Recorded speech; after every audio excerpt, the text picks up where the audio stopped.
За баярлалаа. Манай энэ төрийн албаны зөвлөл гэдэг энэ байгууллага маань миний ойлгож байгаагаар нэгдүгээрт нь удирдах албан тушаалтнуудад үнэлгээ өгдөг байгууллага гэж би ойлгодог. 100 онооны системээр. Тэгэд комисснертэй хүмүүс суугаал тэгэл үнэлгээ өгдөг л дээ. Тэгэхээр тэр үнэлгээний систем хэрэг шударга явдаг юм бэ?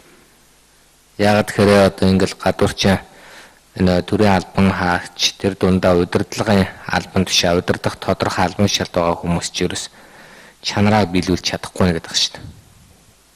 Тэгэхээр энэ дээр өнөөдөр та нарын тэр үнэлгээний систем миний 100 биш бүр одоо машины үнэлгээний систем бол их шударга болчихдог л да одоо жишээлбэл машинтайгаа явж байгаад арх уугаад явчих юм бол 0 систем ч гэдэг юм уу зөрчил гарах юм тэдгээд танах болохоор ингээд нэг 5-6 хүн суугаал тэгэл 3 хүн нийлчих юм бол нөгөө үнэлгээ нь дээш явчихдаг гэж би ойлгоод байгаа. Хоёрдугаарт нь энэ одоо энэ дээр тайлан дээр байна л да 630 өргөдөл гомдол ирүүлснээр 50 гаруй хувь нь одоо буруу ажлаас чөлөөлөгдсөн гомдол гэдэг. Тэгээ та нараа тэднийг шүүх рүү явуулахгүйгээр хичнээн буцааж ажилд нь томилуулж чадсан бай. Шүүх рүү явуулахгүйгээр.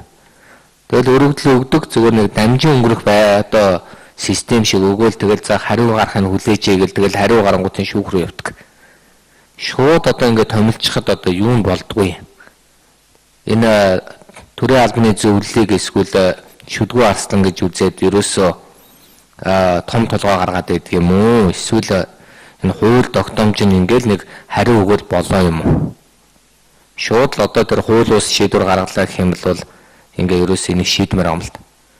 За дөрөвдүгüүрт нь энэ яг уу энэ шалгалтын системийг ойлгомжгүй байна л да бас. Төрийн албаны шалгалтанд орох гэлтэнгүүт ямар асуудал гардаг вэ гэхээр нэг яг уу ажлын байрны ч гэдэг юм уу зар яваад гэдэг юм уу за одоо жишээлбэл төрийн нарийн бичиг дээр бол хоёр зэрэг мэд явдаг л да. Нэгдүгээр нь тэр томилогдно гэл дараа нь тэр одоо юу гэдгийг тим шалгалт явлаа гэдэг. Тэгэл нөгөөдөл нь томилогдчихдаг байхгүй.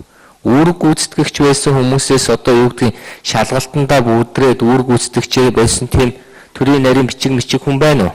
Одоо жишээлбэл тийм яг уу эхлээл нөгөөдүүдийн чинь үүрэг гүйцэтгэгч маягаар ингээл намын томилгоогоор явдаг л да. Тэгэл дараа нь нөгөөдөл нь төрийн албаны зөвлөлд бараг 100-аар гарчдаг.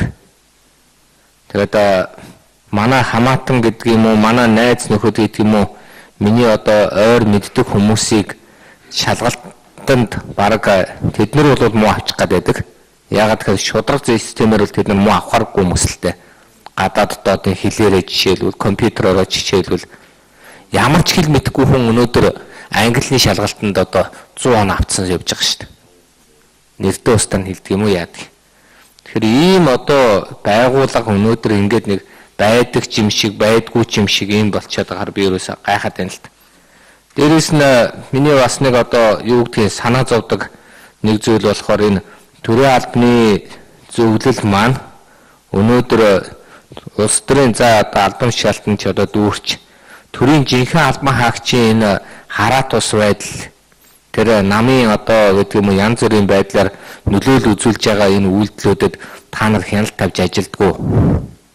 Энэ дээр ер нь яг одоо та нарын тавьсан тэр хяналт тавиад ажиллаж байгаа шаардлага маарлага өгч байгаа тэм зүйлүүд байна. Шоронд ороод гэдэг юм одоо авилгалын эргээр одоо ялц юм авсан хүмүүс өнөөдөр энэ тэнд очиод төрийн албанд очиод